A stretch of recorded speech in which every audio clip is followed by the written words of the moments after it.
अस्सलाम वालेकुम। आज हम देखेंगे रेफ्रिजरेशन सिस्टम को। तो रेफ्रिजरेशन सिस्टम की बेसिकली दो टाइप्स हैं, एक है कंप्रेसर सिस्टम और एक है एब्जॉर्प्शन सिस्टम। आज की वीडियो में हम वेपर एब्जॉर्प्शन रेफ्रिजरेशन सिस्टम के लेआउट को डिस्कस करेंगे। तो अगर हम देखें कंप्रेसर सिस्टम को, तो उसको रन करवाने के लिए सिर्फ हमें डायरेक्ट करंट चाहिए। इलेक्ट्रिसिटी जो हमारे घरों में आ रही है उसको यूज़ करके हम उसको रन करवा सकते हैं, जिससे हमारे पास जो उसकी एग्जॉस्ट निकलती है वो इन्वायरमेंट के लिए भी डेंजरस है। ओजोन की डिप्लीशन हो रही है उससे। और जो हमारे पास वेपर अब्जॉर्प्शन रेफ्रिजरेशन सिस्टम है, इसमें हम कोई भी मीडियम यूज़ कर सकते हैं, लाइक सोलर एनर्जी को यूज़ कर सकते हैं, फर्नेस को यूज़ कर सकते हैं। और हम जो हमारे पास इंडस्ट्रीज़ से वेस्ट गैसेज निकल रही हैं उसको यूज़ कर के इसको रन करवा सकते हैं। एक तो इसमें सोलर एनर्जी को यूज़ करने का एडवांटेज ये होगा कि ये ह्यूमन फ्रेंडली होगा, इन्वायरमेंट फ्रेंडली होगा। इससे हमारे पास कोई भी इम्पैक्ट नहीं आएगा, ना ह्यूमन लाइफ पे आएगा और ना ही हमारे पास इन्वायरमेंट पे कोई इम्पैक्ट आएगा। तो इसमें सोलर एनर्जी को यूज़ करेंगे। तो सबसे अब हम आते हैं अपने लेआउट पे। तो वेपर अब्जॉर्प्शन रेफ्रिजरेशन सिस्टम में जो मेजर कंपोनेंट्स हैं उनमें आ जाता है एब्जॉर्बर टैंक आ जाता है, जनरेटर टैंक आ जाता है, कंडेंसर आ जाता है और एवेपोरेटर आ जाता है। अब हम देखते हैं कि इसमें रेफ्रिजरेंट कौन कौन सा यूज़ कर सकते हैं। तो जो हमारे पास वेपर अब्जॉर्प्शन रेफ्रिजरेशन सिस्टम है, इसमें दो तरह के रेफ्रिजरेंट यूज़ हो सकते हैं। एक तो हम अमोनिया यूज़ कर सकते हैं और सेकंड वन जो है हमारे पास लिथियम ब्रोमाइड, वो यूज़ कर सकते हैं। अगर हम लिथियम ब्रोमाइड लेते हैं तो वो लिथियम ब्रोमाइड हमारे पास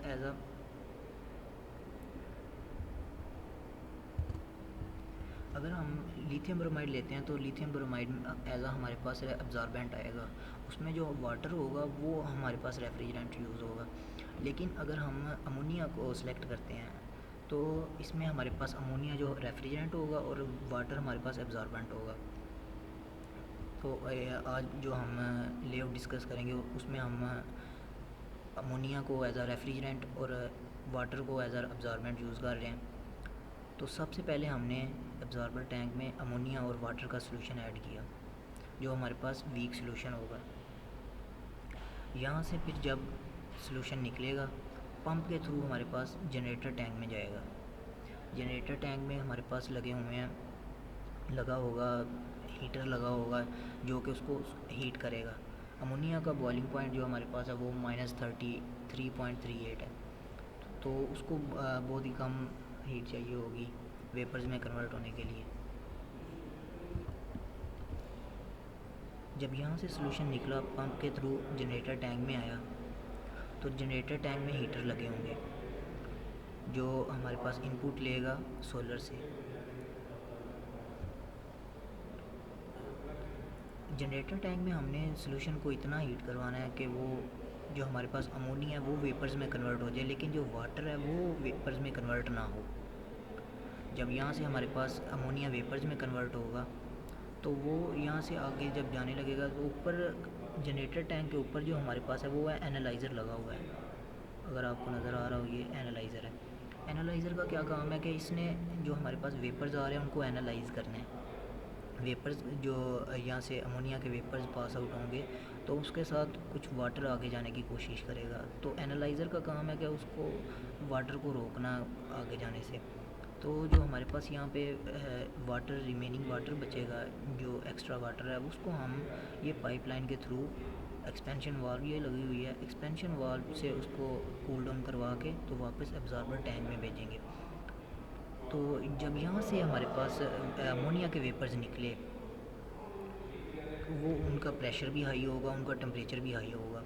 तो वो आगे हमारे पास आए कंडेंसर में। कंडेंसर बेसिकली उसकी फेज़ चेंज कर देगा।